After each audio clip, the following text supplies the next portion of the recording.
ظالم شوہر کی اسلام میں کیا وعید ہے؟ میرے شوہر باہر ملک میں رہتے ہیں.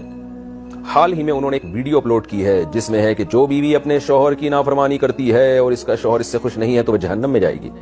میرا سوال یہ ہے کہ اگر ایک بیوی اپنے شوہر کو خوش کرنے کے لیے ہر ممکن کوشش کرتی ہو لیکن وہ خوشی نہیں ہوتا اور بیوی کی چھوٹی سے چھوٹی غلطی پر بھی اسے سزا دیتا ہو، اس کی عزت نفس کی دھجیاں اڑاتا ہو، اس کو بات بات پر ڈانٹتا ٹوکتا ہے، اس کو اذیت دیتا ہے، تو ایسے شوہر کے بارے میں ہمارا دین کیا کہتا ہے؟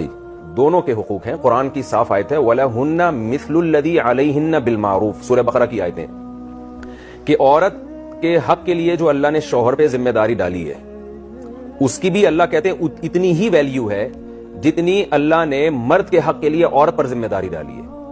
یعنی شوہر اگر بیوی کا حق ادا نہیں کرتا، اس کو عزت نہیں دیتا، بات بات پہ اس کو بلا وجہ ٹارچر کر رہا ہے، تو وہ بھی گنہگار ہوگا اتنا ہی جتنا بیوی اگر شوہر کا حق ادا نہیں کرتی تو وہ گنہگار ہوگی. تو اس لیے اللہ نے وَلَهُنَّ مِثْلُ الَّذِي عَلَيْهِنَّ، اللہ نے شوہر کو بتا دیا کہ بھئی حقوق کی تاکید کی نوعیت ایک جیسی ہے. حقوق کی نوعیت تو الگ ہے، عورت پہ الگ قسم کے حقوق ہیں، شوہر پہ بیوی کے الگ قسم کے حقوق ہیں، لیکن ان دونوں کی ویلیو میں کوئی فرق نہیں ہے.